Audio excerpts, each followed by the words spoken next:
یہ کتنی عجیب بات ہے کہ کچھ معمولی اور دلچسپ فیصلے مل کر بہت بڑے نتائج کے حامل ثابت ہوتے ہیں۔ میں کم و بیش 1 گھنٹے سے جاگ رہا تھا جب ایسے ہی ایک چوائس میرے سامنے تھی۔ میرے ٹیم لیڈر جو ایک سابق نیوی سیلر تھا نے مجھے اطلاع دی، باہر ایک کی گاڑی ایس یو وی ہے، کیا آپ کو اس کی ضرورت ہے؟ اگر نہیں تو کیا میں اسے آفس لے جاؤں؟ ہمارا دفتر لاہور میں امریکی قونصلیٹ جنرل تھا۔ ہمارا کام نجی فوجی ٹھیکیداروں کے طور پر غیر ملکی ماحول میں کام کرنے والے امریکیوں کی حفاظت کرنا تھا، خاص طور پر جو دشمنوں کے ماحول میں رہتے ہیں۔ یقیناً یہ بہت خوشگوار کام نہ تھا۔ کچھ لوگ ہمیں پرکشش سیکیورٹی گارڈ سمجھتے تھے، جبکہ کچھ اور ہمیں خنجر بردار دستے قرار دیتے تھے جن کا کام ہلاک کرنا تھا۔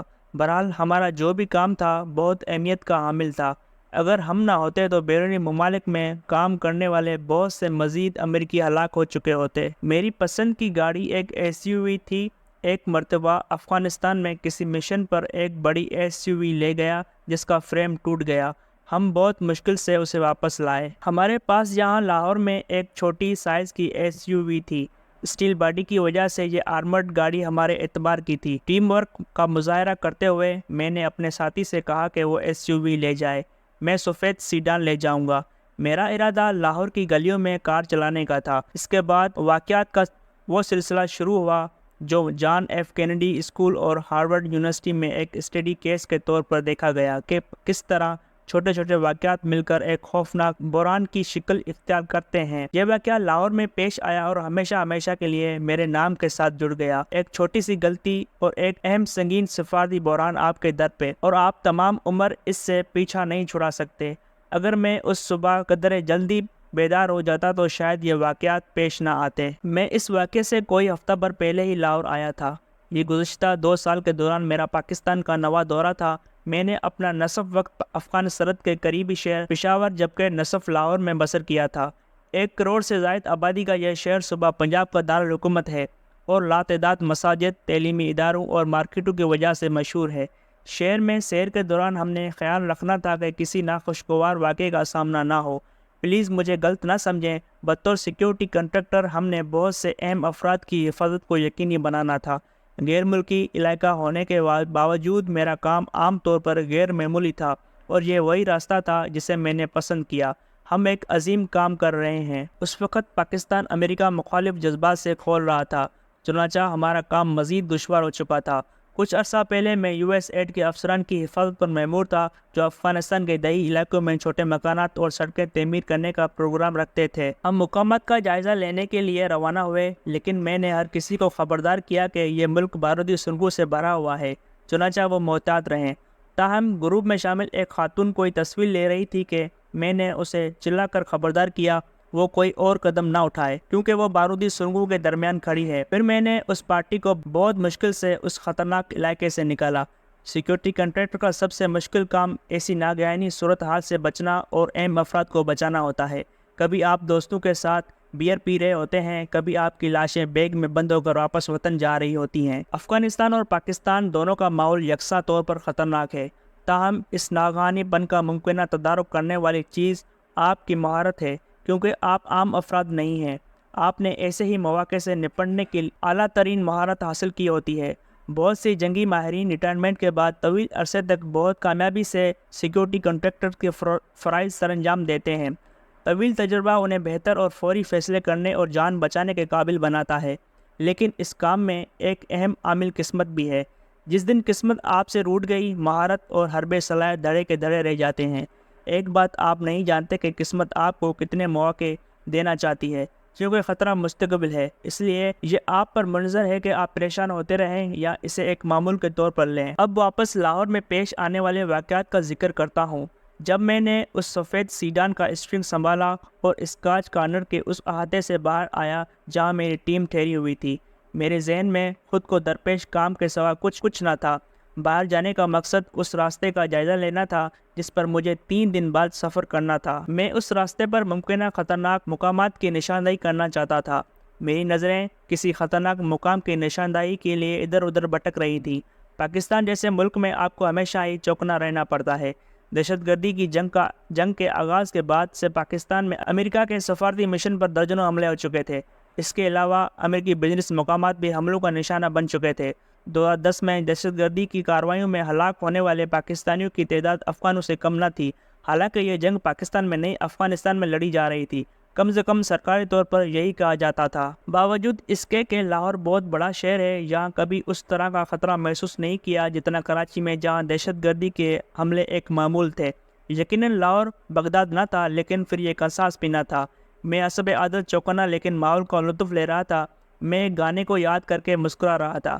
مجھے ایک لڑکی کی یاد بھی آئی، لیکن یہ یاد بہت مختصر ثابت ہوئی۔ میں مال سے ایک ذیلی سڑک پر آیا جو ایک کھلی گلی تھی اور جس میں برطانوی دور کی خوبصورت عمارتیں بنی ہوئی تھیں۔ یہ اس دور کی یادگاریں تھیں جب پاکستان برطانوی راج کا حصہ تھا۔ میں گاڑی چلاتے ہوئے بہت محتاط نظروں سے گرد و پیش کا جائزہ لے رہا تھا اور اس علاقے کی مسلسل کسی بھی مشکوک سرگرمی کے لیے مسلسل اسکیننگ کر رہا تھا۔ ایک نوجوان کی کمر کے قریب ابھار کا مطلب ہے کہ وہ بندوق لے کر جا رہا تھا۔ میں سوچ رہا تھا کہ ایک بھاری بھرکم گاڑی بارود سے بھری ہو سکتی ہے، کھلے لباس والی کسی عورت نے خودکش جیکٹ پہنی ہو سکتی ہے۔ یہ سب خطرات اپنی جگہ پر موجود تھے۔ میں نے گزشتہ 5 روز ایسے ہی خطرات کا جائزہ لینے میں بسر کیے تھے۔ لاہور میں سفر کرتے ہوئے ٹریفک جیم کا بھی خیال رکھنا ہوتا تھا۔ در حقیقت یہاں سفارتی نمبر پلیٹ رکھنے والی گاڑیوں کو روک کر بدسلوکی کے واقعات بھی تواتر سے پیش آ رہے تھے۔ جب پولیس ہماری کسی گاڑی کو روکی تو وہ اندر داخل ہونے کی کوشش کرتی، لیکن ہم اس کی اجازت دینے سے انکار کر دیتے۔ عراق میں ہونے والے تجربات نے ہمیں بتایا تھا کہ انتہا پسندی بھی پولیس کی وردی استعمال کرتے ہیں، چنانچہ ہم کوئی خطرہ مول لینے کے لیے تیار نہ تھے۔ پولیس ہمیں گھنٹوں سڑک پر کھڑا رکھتی اور ہم دروازہ بند کر کے اس وقت تک بیٹھے رہتے جب تک کہ امریکی سفارت خانے اور قونصل خانے میں تعینات ریجنل سیکورٹی افسر ہماری مدد کو نہ پہنچ جاتے۔ کچھ عرصہ قبل پاکستانی پولیس نے ایک معمر خاتون کو بھی گرفتار کیا تھا۔ دیکھنے میں یہ خاتون دادی اماں کی طرح لگتی تھی۔ یہ خاتون امریکن قونصلیٹ کی نائٹ شفٹ میں کام کرتی تھی۔ پولیس نے اس پر جاسوسی کے آلات استعمال کرنے کا الزام لگایا۔ پولیس نے اس سے جاسوسی کے آلات اور ایک کلاشنکوف رائفل بھی برآمد کر لی۔ کہانی کی بنیاد ایک ڈیجیٹل کیمرہ تھا، جبکہ کلاشنکوف کی کہانی جھوٹ تھی۔ بہرحال پولیس نے برآمدگی کا ثبوت فراہم کر کے کیس درج کر لیا۔ جب پولیس کوئی ثبوت پیش نہ کر سکی تو لاہور ہائی کورٹ نے کیس خارج کرتے ہوئے خاتون کو رہا کرنے کا حکم دے دیا۔ لاہور شہر کے ارد گرد گھومتے ہوئے میں ٹریفک کے پیٹرول پر بھی توجہ دیا کرتا تھا۔ اس فیصلہ کن دن جب میں سفید سیڈان میں لاہور میں ڈرائیونگ کر رہا تھا، ٹریفک معمول کے مطابق تھا۔ میں جیل روڈ پر تھا۔ میرے سامنے ایک چوک تھا جو مزنگ چوک لاہور کہلاتا ہے۔ یہ ایک طرح کا بس اسٹیشن دکھائی دیتا ہے جہاں بہت سے بینک اور ریستوران ہیں۔ چوک کے قریب آتے ہی میری رفتار سست ہو گئی۔ میں نے چوک میں ایک ٹریفک پولیس مین کو دیکھا۔ پاکستان میں ٹریفک پولیس کے پاس ہتھیار نہیں ہوتے۔ جب میں اسٹاپ تک پہنچا تو میری گاڑی سڑک کے درمیان تھی۔ میرے دائیں اور بائیں کے دونوں لینز گاڑیوں سے بھری ہوئی تھیں۔ کاروں کے درمیان کی جگہ موٹر سائیکلوں سے بھری، بہت سے موٹر سائیکل رکشے بھی رکے ہوئے تھے۔ مجھے یہاں رکے ہوئے 2 منٹ ہوئے ہوں گے۔ میں مسلسل گرد و پیش کا جائزہ لے رہا تھا۔ میں کم و بیش مطمئن تھا جب ایک سیاہ رنگ کی موٹر سائیکل میرے سامنے آ کر رکی۔ اس پر 2 افراد بیٹھے تھے۔ ڈرائیور، جس کا نام بعد میں پتہ چلا کہ فیضان حیدر تھا، نے ہیلمٹ پہنا ہوا تھا۔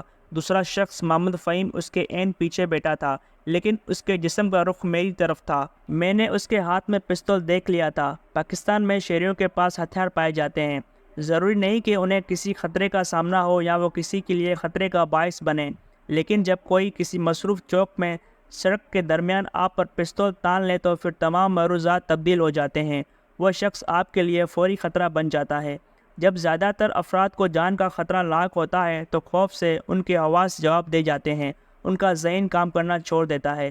یہ کیفیت انہیں لاحق خطرے میں اضافہ کر دیتی ہے۔ اگر وہ بھاگ سکتے ہیں تو وہ اسی ترجیح دیں گے۔ لیکن خوش قسمتی سے مجھے دنیا کے بہترین ٹرینر سے تربیت حاصل کرنے کا موقع ملا تھا اور میں جانتا تھا کہ اس موقع پر کیا کرنا ہے۔ میں نے گہرا سانس لیا اور اپنے اعصاب پر پڑنے والے دباؤ کو کم کیا۔ میں اپنے سامنے موجود تمام منظر کی جزئیات کو پڑھ رہا تھا۔ ایسے حالات میں عام لوگوں کی توجہ صرف گن پر ہوتی ہے، لیکن میں اپنے سامنے 65 انچ کی اسکرین کو ایک ٹی وی کی طرح دیکھ رہا تھا۔ میرے سامنے ہر چیز بہت واضح تھی۔ تمام ٹریفک میری نظروں میں تھی۔